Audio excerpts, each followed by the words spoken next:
भारत माता की।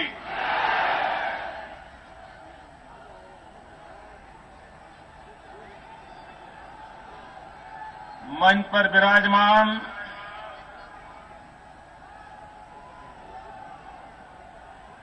लोकसभा की सदस्या और भारतीय जनता पार्टी की राष्ट्रीय नेत्री बहन सरोज पांडे जी,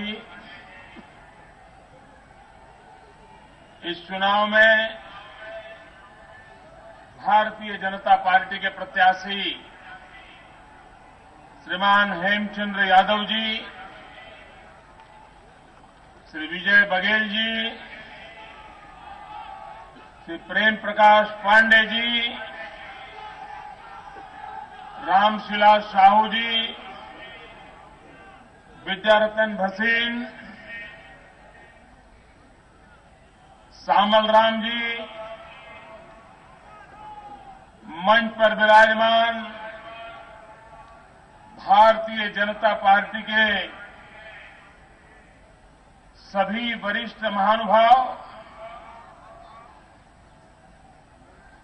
सब्बों भाई बहनी माना, जय जोहार।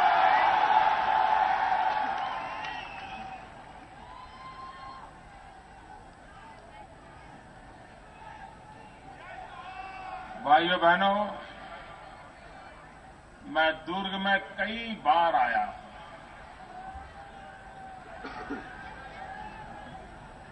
लेकिन मुझे कभी महसूस नहीं होता था कि सचमुच में दुर्ग है कि नहीं है।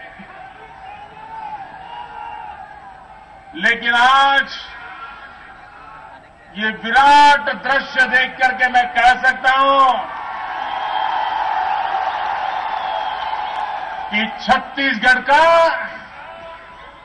विकास यात्रा का कोई मजबूत दुर्ग है तो ये दुर्ग यही है मित्रों।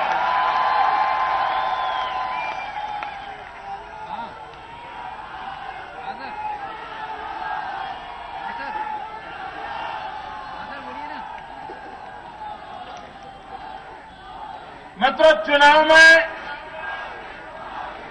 हमने अनुभव किया है, आज देश में कोई भी सरकार बने तो 2 साल 3 साल के भीतर भीतर लोगों का रुझान बदल जाता है। सामान्य मानवी को निराशा महसूस होने लगती है और उस सरकार के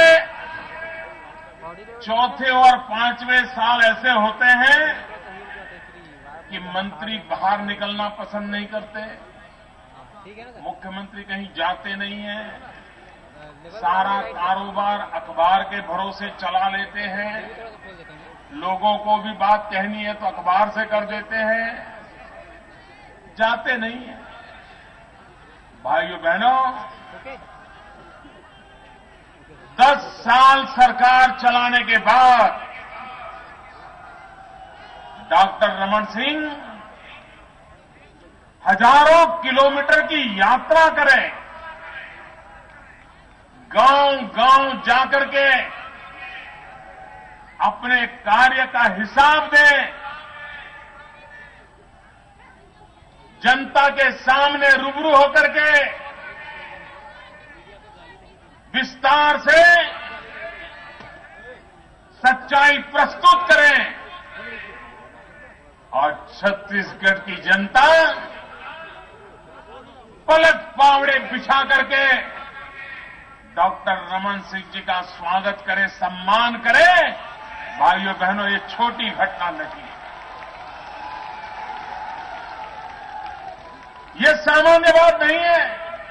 हम टीवी पे देखते हैं कुछ राज्य के मुख्यमंत्री बड़े उत्साह के साथ निकलते तो है, लेकिन 4, 6, 8 दिन में जूते आना शुरू हो जाते हैं। पहले टमाटर और प्याज भी आते थे, लेकिन महंगे हो गए इसलिए लोग डालते नहीं हैं।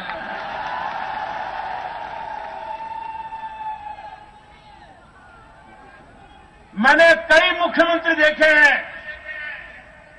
जो बड़े उत्साह के साथ सरकारी तामझाम के साथ निकलते हैं, लेकिन 10 दिन के भीतर भीतर अपना सारा कार्यक्रम कैंसिल करके उनको कमरे में बंद हो जाना पड़ता है। एक रमन सिंह जी अपवाद रहे। भारतीय जनता पार्टी के मुख्यमंत्री शिवराज सिंह अपवाद रहे।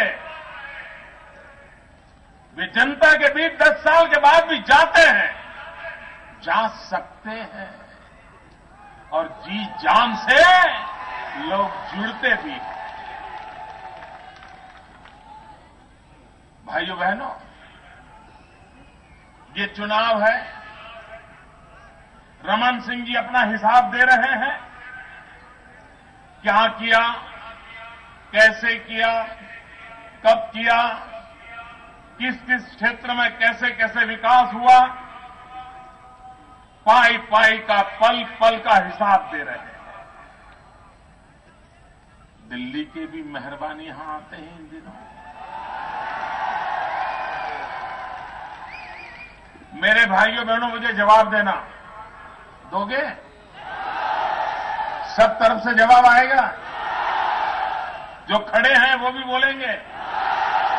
आप मुझे बताइए, ये दिल्ली सरकार के जो लोग आते हैं, उन्होंने अपने काम का हिसाब देना चाहिए कि नहीं देना चाहिए? महंगाई का क्या हुआ कहना चाहिए कि नहीं कहना चाहिए? नौजवानों को रोजगार मिला कि नहीं मिला कहना चाहिए कि नहीं कहना चाहिए? माताओं बहनों की इज्जत लूटी जा रही है, जवाब देना चाहिए कि नहीं देना चाहिए? सरहद पर जवानों के सर काटे जा रहे हैं, जवाब देना चाहिए कि नहीं देना चाहिए? चीन हिंदुस्तान की धरती पे घुस जाती है, जवाब देना चाहिए कि नहीं देना चाहिए? एक भी बात का जवाब नहीं दे रहे।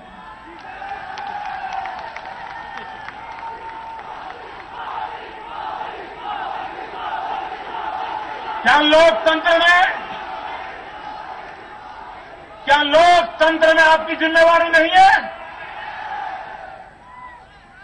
ऊपर से यहां आकर के पता नहीं क्या क्या सुनाते हैं। मैडम सोनिया जी आई थी,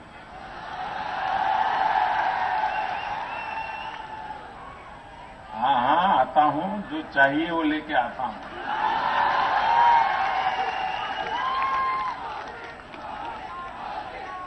भैया आप जरा संभालिए, मैं हूं, चला नहीं जाऊंगा, आपका मेहमान हूं, रुक जाऊंगा, चिंता मत कीजिए।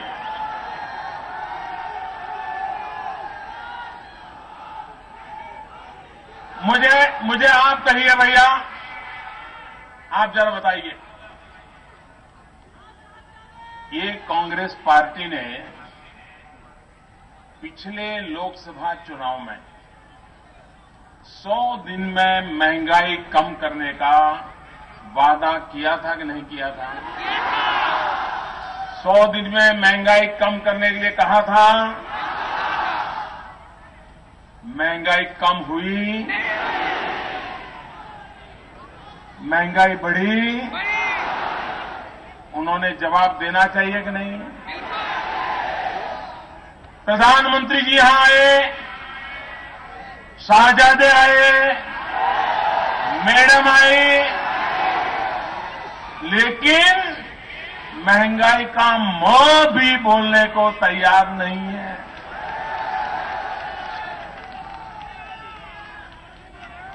भाइयों बहनों, आज महंगाई की स्थिति यह है, गरीब के घर में चूल्हा नहीं जल रहा है, बच्चा रात रात रोता है, मां आंसू पी के सोती है, लेकिन देश के नेताओं को गरीब की रोटी, गरीब की रोजी, इसके विषय में एक शब्द बोलने की फुर्सत नहीं। मैडम सोनिया जी, अरे आप तो मां हैं, मां।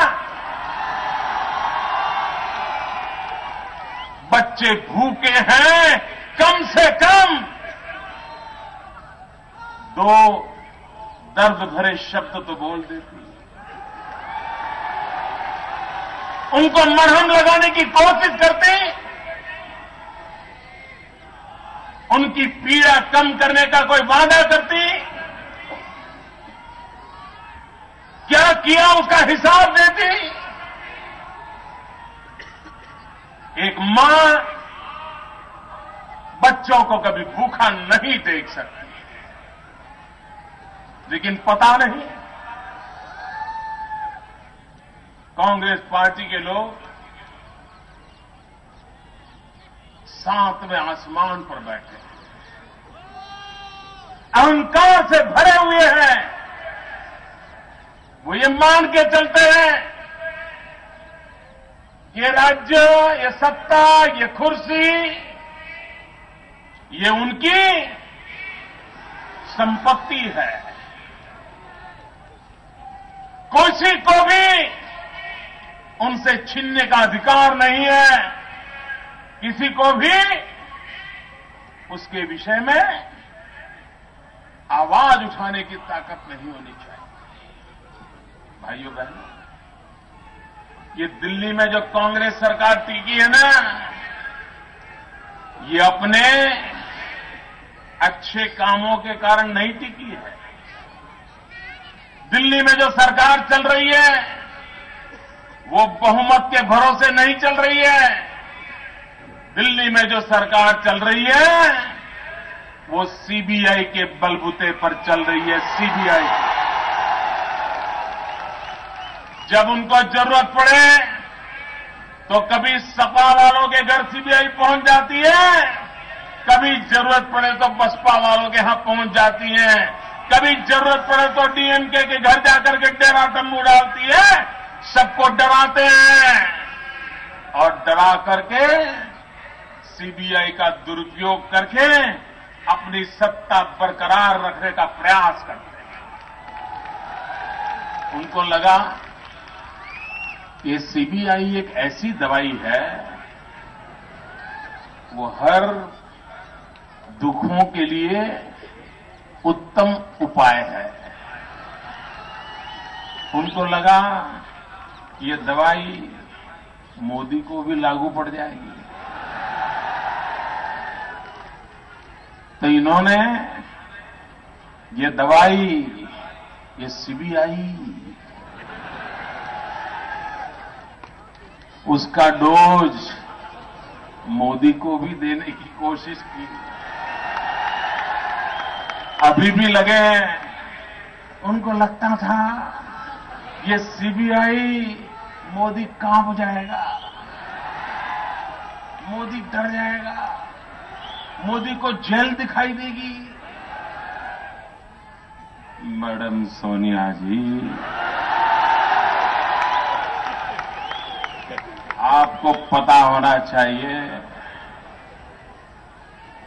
मैं महात्मा गांधी और सरदार पटेल की भूमि में पैदा हुआ।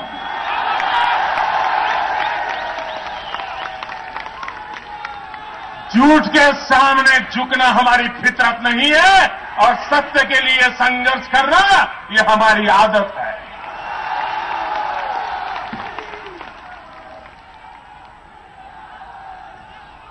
आप हमें डरा रहे हो, आप हमें चुप नहीं कर सकते हो,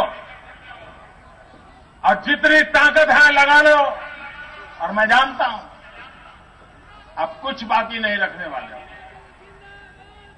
हर गंदी कोशिश करने वाले हो, लेकिन देश की जनता दूध का दूध और पानी का पानी करना जानती है। आपके कोई कारनामे, आपके कोई खेल चलने वाले नहीं है। आप कहिए मित्रों, हिंदुस्तान की सुरक्षा, इसके साथ कैसा खिलवाड़ हो रहा है। आए दिन पाकिस्तान गोलियां चलाए, हमारे सेना के जवानों को मौत के घाट उतार दे, हमारी सेना के जवानों के सर काट के ले जाए, और दिल्ली की सरकार पाकिस्तान के प्रधानमंत्री को चिकन बिरयानी की लंच दे। और लोगों ने पूछा कि क्यों किया, बोले प्रोटोकॉल था। तो क्या पाकिस्तान ने भी प्रोटोकॉल में हमारे सर ले गया था क्या? और तब आपका प्रोटोकॉल कहां गया था प्रधानमंत्री जी? भाइयों बहनों, कांग्रेस बौखला रही है। उनको लगता है इतने सालों में ये कौन होते हैं हमको प्रकार करने वाले, ये कौन होते हैं हमें चुनौती देने वाले। कल तो ये यूपीए के एक नेता, कांग्रेस के साथी पक्ष के नेता, उन्होंने बयान दे दिया। ये बयान मोदी से लेना देना नहीं है, ये बयान उनकी मानसिकता का परिचय करवाता है। उन्होंने क्या कहा? अरे एक चाय बेचने वाला देश का प्रधानमंत्री कैसे बन सकता है?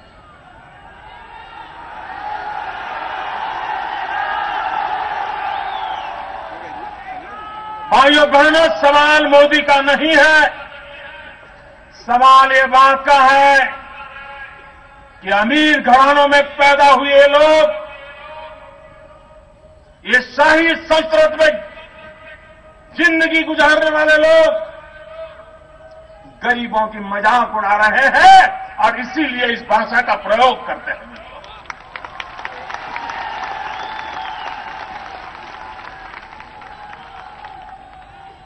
लोकतंत्र में तो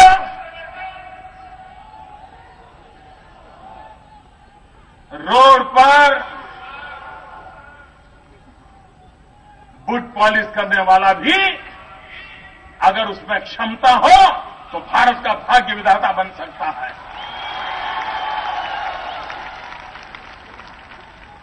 क्या इस बात पर तय होगा कि कौन कहां पैदा हुआ? क्या इस बात से तय होगा कि किसकी शिक्षा दीक्षा क्या हुई?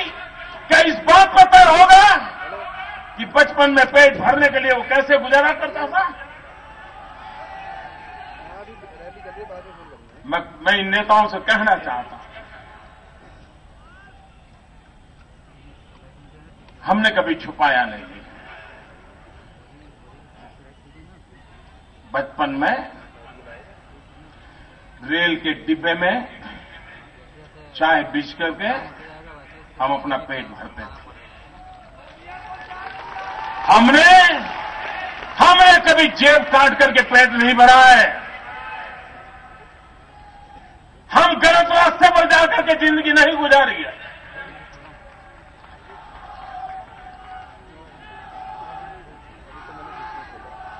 आप इसकी मजाक उड़ा रहे हो। भाइयों बहनों, ये किसी को नहीं छोड़ते हैं। यह देश लता मंगेशकर जी के लिए कितना गर्व करता है।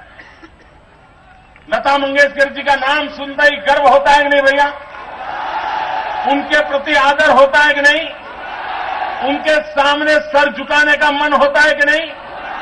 आए मेरे वतन के लोगों, गीत सुनते ही देश के लिए मर मिटने वालों की याद आती है कि नहीं आती है? जिनका एक एक स्वर, एक एक सुर आज के हिंदुस्तान की हर पीढ़ी के व्यक्ति को प्राण देता है। उन्होंने इतना कह दिया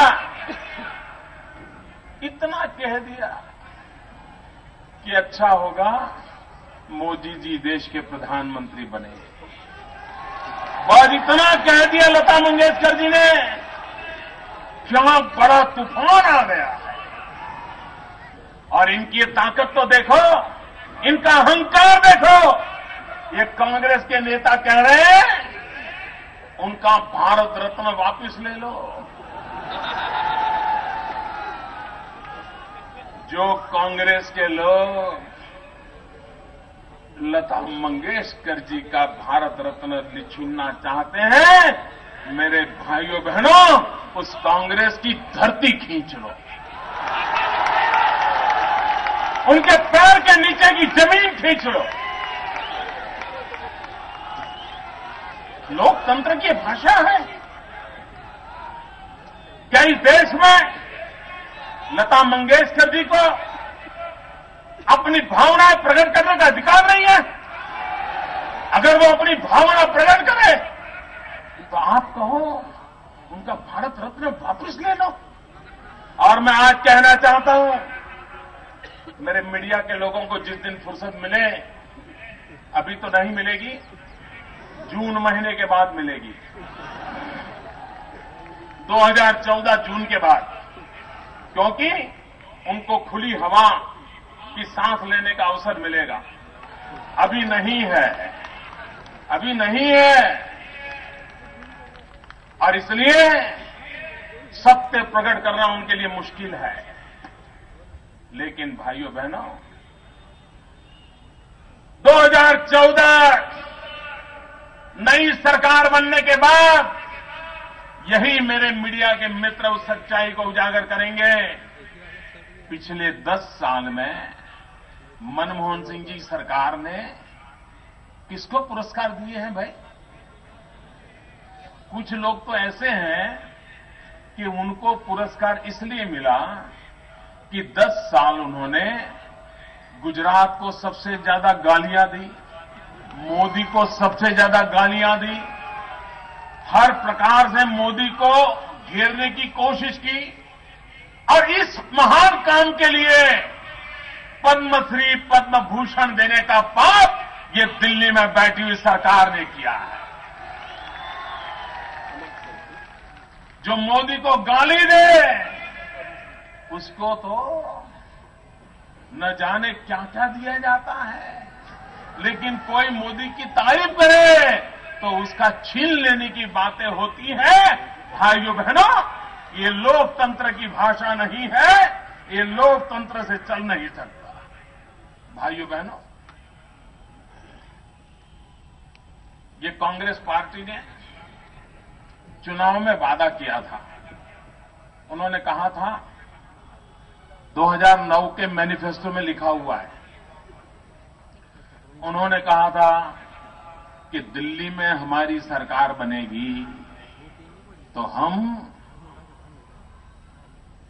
1 करोड़ नौजवानों को हर वर्ष रोजगार देंगे।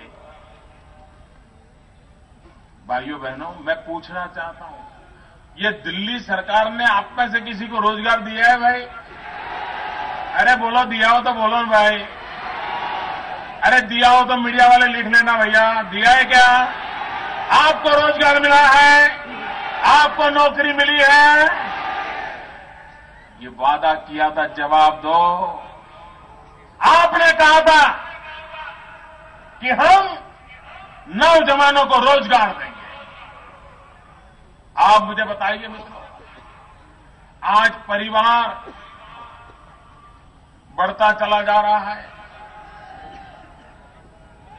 पहले बाप के पास 10 एकड़ भूमि होगी, 2 बेटे हुए 5-5 हो गई, उनके 2-2 बेटे हुए तो 2-2 1-1 एकड़ का हो गई। वो बेचारा कैसे कमाएगा? किसान को क्या करना पड़ रहा है? 1-2 बेटों को शहर में बेच करके नौकरी के लिए भेजना पड़ता है, रोजगार तलाशना पड़ता है। अगर हिंदुस्तान में, जो आज दुनिया का सबसे नौजवान देश है, 65% जनसंख्या इस देश की 35 से कम उम्र की है, ये नौजवान, उसके पास बुद्धि है, शक्ति है, सामर्थ्य है, परमात्मा ने उसको विशाल भुजाएं दी है, उत्साह है, उमंग है, संकल्प है, अच्छी सोच है। अगर इस नौजवान को अवसर दिया जाए, वो हिंदुस्तान को नई ऊंचाइयों पर पहुंचाने की ताकत रखता है। लेकिन उनको देश के नौजवानों के रोजगार की चिंता नहीं है। अगर उनको चिंता है तो सिर्फ खुद के रोजगार की, उनकी कुर्सी सलामत रहे, उनकी रोजी रोटी चलती रहे, यही उनकी कामना है और उससे आगे न वो सोचने को तैयार है। देश के नौजवानों को अगर रोजगार देना है तो भारत को विकास की नई ऊंचाइयों को पार करना पड़ेगा। आज देश की दशा क्या है मित्रों? इस देश के कई राज्य ऐसे हैं जो अंधेरे में डूबे हुए हैं, बिजली नहीं है। दूसरी तरफ 20,000 मेगावाट बिजली पैदा करने वाले कारखाने, उनको ताला लगा पड़ा है। ऐसा देश देखा है आपने कि 20,000 मेगावाट बिजली दे सके ऐसे कारखाने भी हैं, बिजली की जरूरत ऐसे लोग भी हैं, गांव भी है, राज्य भी है, उसके बावजूद भी बिजली नहीं है। क्यों नहीं है? क्योंकि कोयला नहीं है। कोयला क्यों नहीं है? आपको पता है ना कोयला क्यों नहीं है? आप कल्पना करो, कोयला भी खा गए, कोयला भी खा गए। अरे कोयला नहीं, कोयले की फाइल भी खा गए। आज देश को विदेशों से कोयला लाना पड़ता है। मित्रों, आपके घर के बाहर कभी भी कोयला पड़ा होता है। पुराने जमाने के जो घर रहते हैं, चूल्हा जलाते हैं, उनके घर के बाहर थैले में कोयला रहता है। आपने कभी सुना है कि किसी के यहां से कोयले की चोरी हुई? घर के बाहर पड़ा रहता है। साइकिल पड़ी होगी, कोई ले जाएगा, कोयला ले जाता है। आज स्थिति ऐसी आई है, लॉकर खुलवाना पड़ रहा है, कोयला रखने के लिए लॉकर खुलवाना पड़ रहा है। ये हाल इन्होंने करके रखे मित्रों।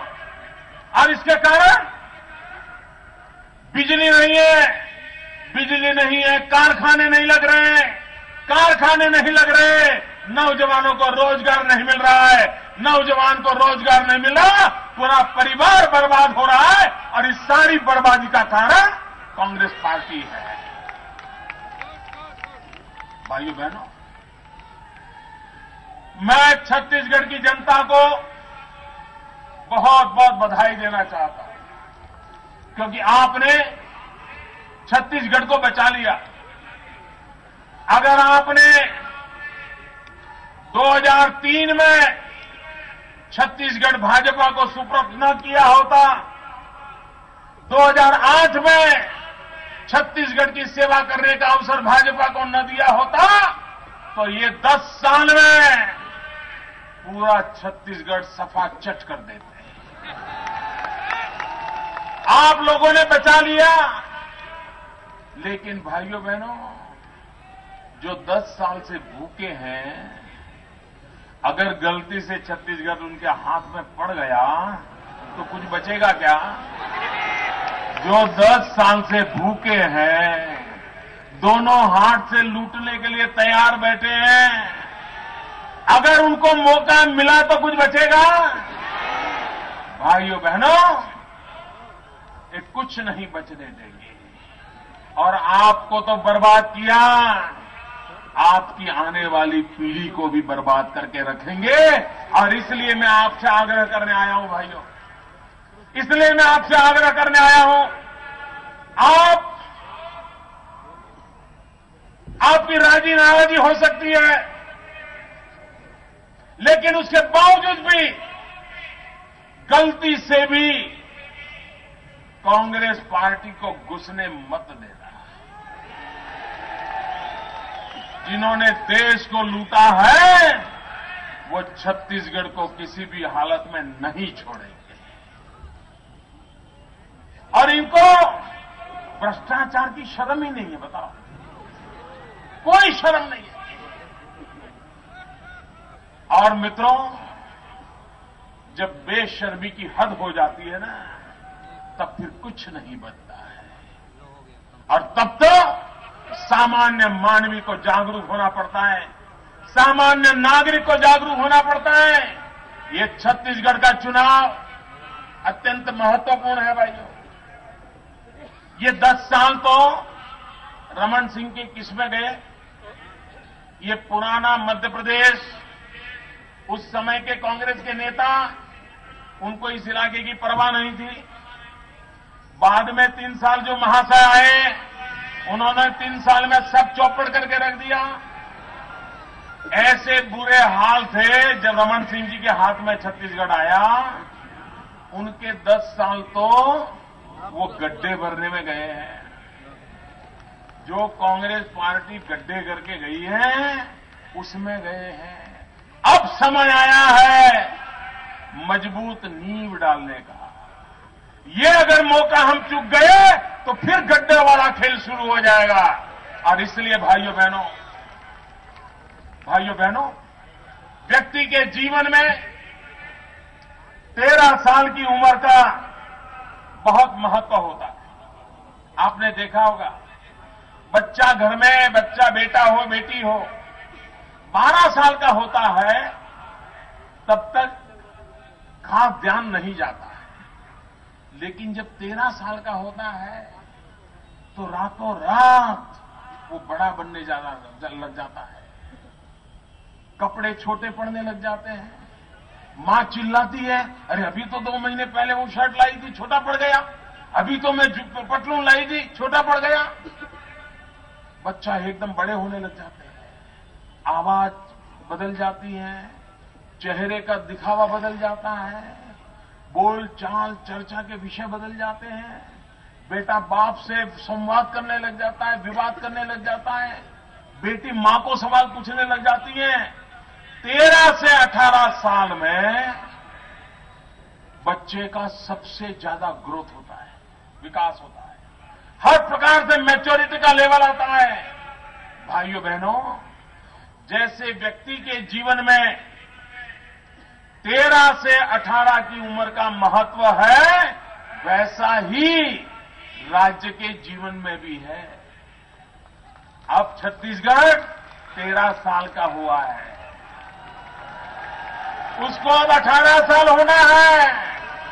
ये 13 से 18 साल की उम्र छत्तीसगढ़ की ऐसे हाथों में रखिए ताकि छत्तीसगढ़ की नींव इतनी मजबूत हो, आने वाले 100 साल तक कोई चिंता का कारण न रहे।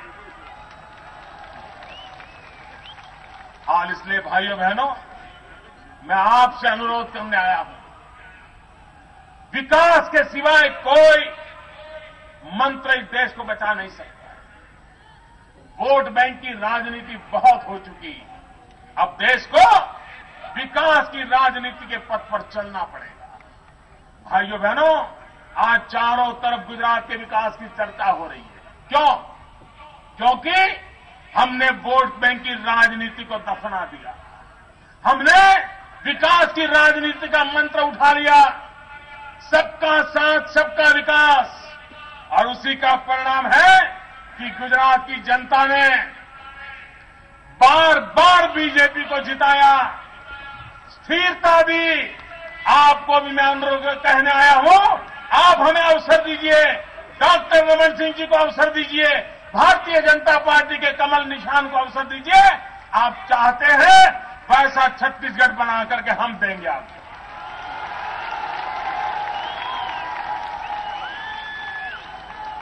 भाइयों बहनों, 19 तारीख को कमल के निशान पर बटन दबा करके अभूतपूर्व मतदान करके भारतीय जनता पार्टी को विजयी बनाए और ये 13 से 18 वाली उम्र छत्तीसगढ़ की, उस पर 4 चांद लगा दे, यही अपेक्षा है। मेरे साथ दोनों मुट्ठी बंद करके पूरी ताकत से बोलिए, भारत माता की। किसी का हाथ नीचे नहीं होना चाहिए। पूरी ताकत से बोलिए, भारत माता की, भारत माता की, भारत माता की। बहुत बहुत धन्यवाद।